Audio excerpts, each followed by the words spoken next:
эфире итоговая программа новостей. Расскажем о главных событиях уходящей пятницы. В студии Василий Радченко. Здравствуйте. Смотрите в программе. Не обеспечили питанием и ночлегом пассажиров задержанного рейса в Мирном. За дело взялись правоохранительные органы. В Нерюнгринском районе Остров стал вопрос безработицы. Как власти решают проблему и какие программы действуют? Проблемы и перспективы развития земель за полярным кругом обсуждают на Арктическом форуме в Санкт-Петербурге. Какие предложения прозвучали от якутских спикеров? А из мер поддержки Арктики, которые реализуют уже сегодня, новая спецтехника. В столицу прибыла первая партия машин для работы с ТКО. Между тем, в Якутске идет подготовка к реконструкции главной улицы города – проспекта Ленина. Отборочный этап WorldSkills прошел в Алдане на базе политехникума, что смогли показать молодые профессионалы.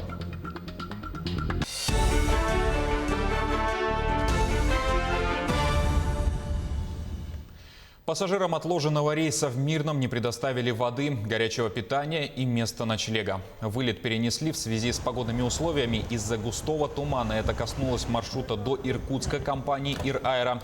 Также до завтра отложен рейс авиакомпании S7 до Новосибирска.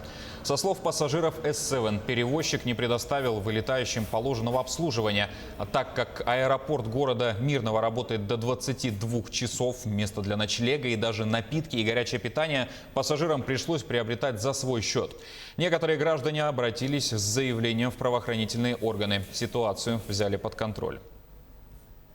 Получается, люди были брошены на произвол, голодный, холодный, 40-градусный мороз. Предоставляет никакой информации, также продолжает настаивать на том, что мы за свои деньги должны идти, снимать. Потом, обратившись непонятно кому в Новосибирске, нам это все, непонятно каким порядком и образом, нам это все возместится. Мне сообщили, что аэропорт будет закрываться в 10 часов вечера, то есть 22:00. После чего, по истечении я буду находиться на улице, 40-градусный мороз. Я предупредил, что даже если мне будет плохо, я просто обращусь в органы скорой помощи для оказания медицинской мне помощи. За сутки в Якутии зафиксировали 200 случаев заболевания коронавирусом. Об этом сообщила замруководителя регионального оперативного штаба Ольга Балабкина. В Якутске выявили 97 случаев. Наибольший прирост числа заболевших наблюдается в Горном, Мирнинском, Нюрбинском, Алданском и Нерюнгринском районах. За сутки лаборатории Якутии проделали более 3500 тестов на коронавирус. В столице республики зарегистрировано меньше 100 случаев, 97 случаев. И это говорит прежде всего и о том, что определенного рода стабилизация, благодаря нашим с вами действиям, она, в общем-то, приводит наши с вами действия и все поведение в том числе приводит к тому, что ситуация в том числе стабилизируется и в столице республики, городе Якутске. Работников сферы здравоохранения сегодня наградили в Ленске. Вручение состоялось в клинике матери и ребенка. Наград удостоены 60 медицинских работников, внесших неоценимый вклад в борьбу с COVID-19. Собравшихся поздравило руководство района и Ленской ЦРБ. Они отметили, что сегодня врачи, фельдшеры, медсестры, санитары действительно стоят на передовой. Ежедневно они спасают человеческие жизни, борются со смертью в красной зоне без сна. Без отдыха долгое время не видят собственную семью. При этом помогают не только пациентам с коронавирусом, но и с другими не менее опасными заболеваниями. Муниципального образования. Тем, кто стоял на первых рядах борьбы с новой коронавирусной инфекцией. Рады, что мы смогли это сделать и вручить в текущем году, чтобы хотя бы какая-то радость в глазах наших медицинских работников канунного года появилась. И надеемся, что наша коронавирусная инфекция, она пойдет на спад и облегчит жизнь как медицинским работникам, так и всем людям, живущим в нашем городе. К поздравлениям присоединились глава города и замглавы района. Они также поблагодарили всех сотрудников за то, что выбрали медицину делом жизни и отдают ей всю энергию, знания и время. В Нерюнгринском районе остро стоит проблема безработицы. Как власти решают вопросы и какие программы действуют, выясняла Екатерина Павлова. В 2020 году резко увеличилась численность безработных в Нерюнгринском районе. Сегодня на учете в Центре занятости состоят 1349 граждан. Для сравнения, в прошлом году было 279 безработных. В связи с замедлением предпринимательской деятельности граждане остались без работы, либо у них снизилась занятость. Одна из мер поддержки для снижения напряженности на рынке труда – субсидия работодателям на возмещение затрат по заработной плате и выплата страховых взносов при трудоустройстве на общественные работы граждан, обратившихся в Центр занятости, и безработных граждан, состоящих на учете. Для Нерюнгринского района выделено на организацию общественных работ для трудоустройства 40 человек с учетом работы 3 месяца и финансирование в сумме 2 миллиона 653 тысячи. Сумма возмещения затрат на одного человека до 22 110 рублей.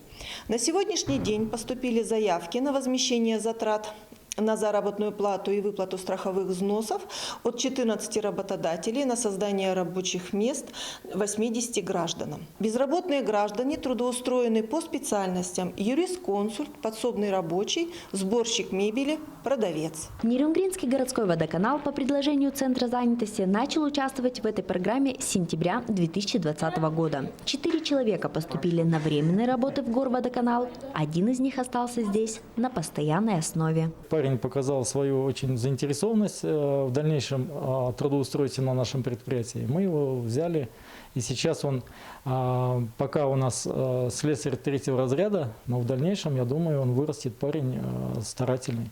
И третье, как я уже сказал, это все-таки вот социальная защищенность вот самых оставшихся безработных, которым в этот момент нужна помощь. На некоторых предприятиях района все временно трудоустроенные граждане после завершения срока действия программы заключили на месте постоянный трудовой договор. Работодатели, принявшие участие в программе по снижению напряженности на рынке труда, видят в ней только плюсы. Это частичная компенсация заработной платы государством, социальная защищенность безработных граждан, нуждающихся в помощи, и возможность в ходе временных работ найти себе постоянных сотрудников. Сегодня в Нерюнгринском центре занятости 1650 вакантных рабочих мест, 97% из них по рабочим специальностям. Екатерина Павлова, Вадим Барашков, Нерюнгри. В Петербурге открылся юбилейный, уже 10-й по счету арктический форум. Это уникальная неправительственная площадка для обсуждения проблем и перспектив развития земель за полярным кругом. В этом году он приурочен к председательствованию России в Международном арктическом совете, которое начинается в 2021 году. Подробности в материале Максима Кардозова.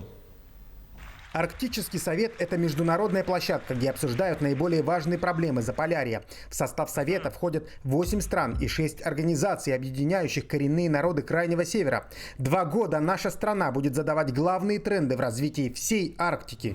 В этом году Россия начинает председательствовать в Международном арктическом форуме.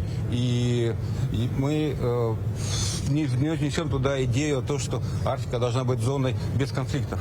Арктика должна быть зоной, где мы работаем всем человечеством на развитие экологии, развитие промышленности, но так, чтобы мы работали все вместе. Одно из важнейших направлений арктического форума – это региональная повестка. В российском Заполярье живет около 2 миллионов человек, и сделать жизнь этих людей лучше – главная задача государства. Как раз в рамках форума эксперты готовы делиться своими инициативами. И не секрет, что в Якутии уже работает немало интересных идей по поддержке арктических районов, которые готовы перенимать наши соседи. Например, программа по выплатам молодым оленеводам 1 000 000 рублей на жилье. Кстати, якутские инициативы готовы поддержать и на международном уровне. Буквально недавно Арктический совет принял инициативу республики, и сегодня проектом Арктического совета стала цифровизация языкового и культурного наследия коренных народов Арктики. Так что инициатива республики уже на международном уровне поддержана, и мы будем также реализовывать данный проект вместе с другими регионами Российской Федерации. В этом году из-за пандемии Арктический форум проводится в усеченном формате. Количество участников сокращено в 4 раза. Многие эксперты выступают дистанционно. Но специалисты уверены, главное не формат, а содержание. Ведь о проблемах Севера нельзя забывать. Максим Кардозу, Джур Березкин, Санкт-Петербург. Сейчас короткая реклама и смотрите далее в программе. Из мер поддержки Арктики, которые реализуют уже сегодня, новая спецтехника. В столицу прибыла первая партия машин для работы с ТКО. В Якутске идет подготовка к реконструкции главной улицы города – проспекта Ленина. Отборочный этап WorldSkills прошел в Алдане на базе политехникума, что смогли показать молодые профессионалы. Это итоги дня. Продолжаем программу. Получение налогового вычета за квартиру по ипотеке упростят в России. Премьер Михаил Мишустин отметил, что сбор различных документов и заполнение деклараций у людей вызывает трудности, и зачастую они просто не имеют такой возможности. Правительство упростит эту процедуру. Теперь, чтобы получить право на имущественный вычет, заявителю не потребуется документально подтверждать свое право. Нужно будет заполнить заявление в личном кабинете налогоплательщика, и оно будет сформировано автоматически. Система обрабатывает информацию, обратившись к необходимым источникам, например, в банк, который и выдал кредит. Срок проверки данных заявителя и срок выплаты денежных средств на счет также станут короче. Сейчас имущественный вычет возвращается в течение 3 месяцев. Более 3 десятков льготников получили жилье в этом году в Якутии. В их числе инвалиды и семьи, имеющие детей-инвалидов. Мероприятие реализуется в рамках госпрограммы обеспечения качественным жильем. Размер предоставляемой социальной выплаты на человека составляет 2 миллиона 725 тысяч. Всего на эти цели в текущем году предусмотрено порядка 93 миллионов рублей. Напомним, что Владимир Путин поручил до 2025 года выделить жилье инвалидам и семьям с детьми-инвалидами, вставшим на учет до 2005 года. План-график реализации программы правительство должно подготовить до 25 декабря. Кроме того, Путин поручил подготовить до 30 марта 2021 предложения о поправках, которые помогут сформировать эффективный механизм обеспечения жильем указанных групп граждан. По условиям данной программы обеспечивается жильем семьи, имеющие детей-инвалидов и инвалидов 1, 2, 3 категории, ставшие на учет в качестве нуждающихся в улучшении жилищных условий до 1 января 2005 года. Количество семей, нуждающихся в улучшении жилищных условий, составляет на 1 января 2020 года 507 человек, получается, семей. Из них на этот год в рамках выделенных средств 93 миллионов хватило на обеспечение жильем 34 нуждающихся. Для нужд северных и арктических районов Якутии приобрели новую спецтехнику для обращения с ТКО. Сегодня состоялась торжественная церемония передачи ключей водителя. На ней побывал и наш корреспондент Дмитрий Тымыров. Данная техника здесь была приобретена для реализации программы мусорной реформы на территории республики. Сегодня, благодаря тесной работе региональных властей и ГУВ ЖКХ, в столице региона прибыло 21 единиц спецтехники. До конца этого года будут доставлены еще 14 спецмашин. Еще часть прибудет в начале 2021 года. В целом, как отметили региональные власти, для нужд 13 арктических и северных районов приобретена 51 техника. У нас идет реализация так называемой мусорной реформы. И в рамках того, что ГУП жилищно-коммунального хозяйства определен региональным оператором в арктической зоне. Ну и мы видим же, что, к сожалению, тут вопросов очень много. И для того, чтобы обеспечить качество услуг, в бюджете республики на 2020, 2021, 2022 год предусмотрено в общей сумме 321 миллион рублей для приобретения 51 единицы техники. ГУП ЖКХ уже заключил контракт в рамках лизинга. Эта техника уже начала поступать. Из 31 единицы в Арктику, которая уходит, 18 единиц это будет у нас, вот как мы видим, современные мусоровозы на 3 базах. На базе Урала, на базе КАМАЗа и на базе ГАЗа. Также для арктических улусов будут погрузчики, значит, трактор и бульдозера. То есть весь спектр коммунальной техники, который предназначен для транспортировки и вывоза твердых коммунальных отходов. Несмотря на холод, вручение ключей от долгожданных авто прошло в торжественной обстановке. Ну а о технических возможностях данной спецтехники нам расскажет водитель транспортного средства. Здравствуйте. Расскажите вообще, насколько техника соответствует природно-климатическим условиям нашего региона? Нормальная, отличная техника. Все, что нам нужно в районе Крайнего Севера, хорошая техника. А внутри как там все расположено? Вот созданы спальные места или какие-то? Вот сейчас же машины вот такие Спальных какие-то. мест нету. Так, все, электроника полностью. Ну, мы получаем одну спецмашину, да, вот мусоровоз и трактор на базе МТЗ с прицепом. И с Якутска до Оленька это пути где-то 3 суток пойдет. А у вас на сегодня сколько вообще у себя в районе есть спецтехники? Нуждаются ли они обновления или они будут дополнение к этому? Ну, как таковой спецтехники у нас нету.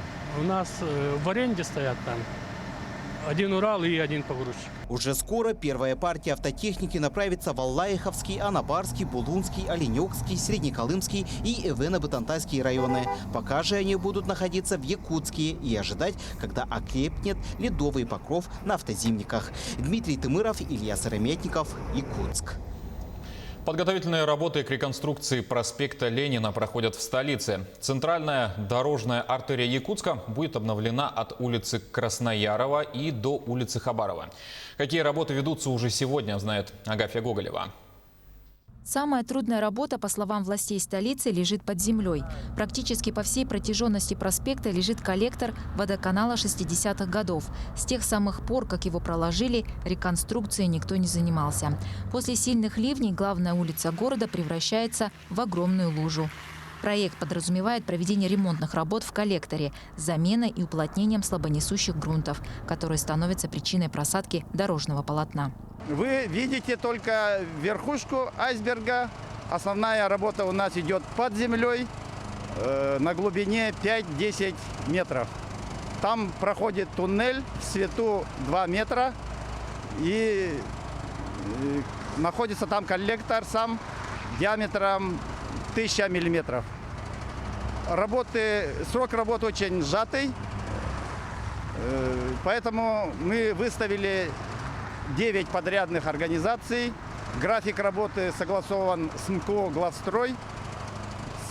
Вся реконструкция проспекта Ленина должна закончиться в 2022 году, к столетию Якутской АСР. Горожан просят отнестись к данному проекту с пониманием, так как это будет самый крупный капитальный ремонт улицы. Предварительная стоимость всех работ составит порядка 1,5 миллиарда рублей. В ближайшее время проведем большое обсуждение, начнем обсуждение с жителями, чтобы жители могли видеть и выносить свои пожелания.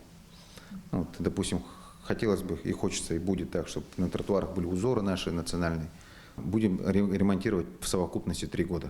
В 2022 году будет большое событие для нас, столетие Якутской ССР. К этой знаменательной дате мы планируем ввести центральную часть проекта, проспекта, это от здания Лорпа до Каландрашвили. В новом исполнении, значит, 2 хвостика, которые в сторону улицы Хабарова и до Красноярова, будут сделаны в 2023 году.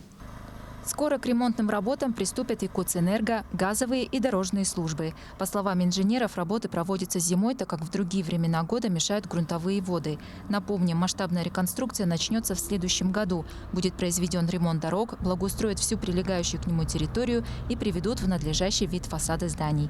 Реконструкция проспекта Ленина пройдет в рамках реализации национального проекта «Безопасные и качественные автомобильные дороги». Агафья Гоголева, Джулус Иннокентьев, Якутск. 8-й фестиваль науки стартовал в Северо-Восточном федеральном университете. Впервые он пройдет в онлайн-формате. Благодаря этому фестиваль будет доступен каждому. Гости узнают, чем занимаются ученые, как научный поиск улучшает качество жизни, какие перспективы он открывает современному человеку. В течение 3 дней пройдет более 300 мероприятий и еще одно нововведение. В этом году на фестивале представлены многие научные, образовательные и культурные учреждения региона. Специально для вот этого мероприятия будет использована разработка «Километр». Можно через эту программу зайти и посмотреть все наши мероприятия. Но, конечно, особенности этого года такие, что мы все находимся на дистанции. Все мероприятия будут в онлайн-формате, в отличие от тех фестивалей науки, которые проводились у нас в предыдущие годы. Ну, «Наука плюс» мы уже проводим 8-й раз. Отборочный этап чемпионата WorldSkills прошел в Алдане на базе политехникума. За первые места в 5 компетенциях боролись порядка 20 человек. Из-за коронавируса в этом году участников было меньше, чем в предыдущем. К основам профессионального мастерства прикоснулась Татьяна Вахнина. Сборка двигателя, ремонт коробки передач, устранение технической неисправности – таковы задания отборочного тура соревнований WorldSkills в компетенции ремонт и обслуживание легковых автомобилей. В интеллектуально-практическом поединке с молодым специалистом промышленного предприятия померились силами трое студентов политехникума. Разбираем, смотрим неисправности и знаю, как устроен, что зачем разбирать. Тут были перепутаны крышки. Не в правильной последовательности стояли. Все участники чемпионата, как студенты, так и дипломированные специалисты, находятся в равных условиях. Преподаватели и эксперты отмечают, что наличие или недостаток практического опыта ничуть не искажают объем знаний и степень мастерства. В зависимости от самого человека, но в зависимости от подготовки. То есть даже кто с предприятия приходит, они мало, допустим, кто сталкиваются с тем же самым легковым двигателем от легкового автомобиля, либо с коробкой переменных передач тоже от легкового автомобиля. Непростые задачи включила компетенция электромонтаж. В этих соревнованиях приняли участие двое студентов и практикующий специалист. Сейчас конкурсантам предстоит найти и устранить неисправность, внесенную в схему экспертами. Они должны за 1,5 часа определиться, чтобы схема работала правильно. В компетенции сварочных технологий соревновались 4 участников, студентов-старшекурсников техникума. Сейчас ребята подготавливают пластины, с которыми будут работать. Эта компетенция включила 8 модулей.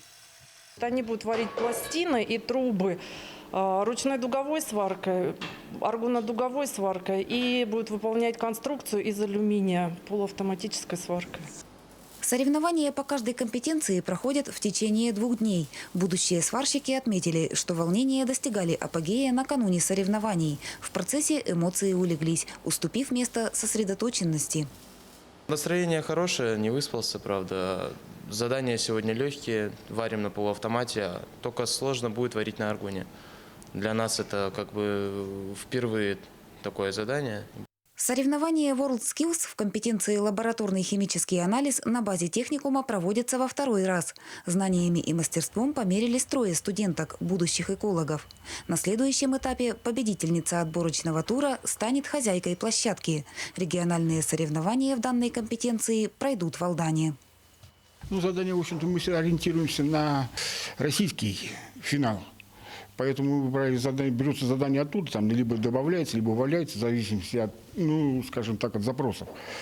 Самого перспективного специалиста в каждой компетенции предстоит определить экспертным комиссиям, состоящим из преподавателей и сотрудников предприятий. Победители отборочного тура представят Алдан в региональном этапе профессиональных состязаний, который состоится в январе. Татьяна Вахнина, Александр Лукин, Алдан.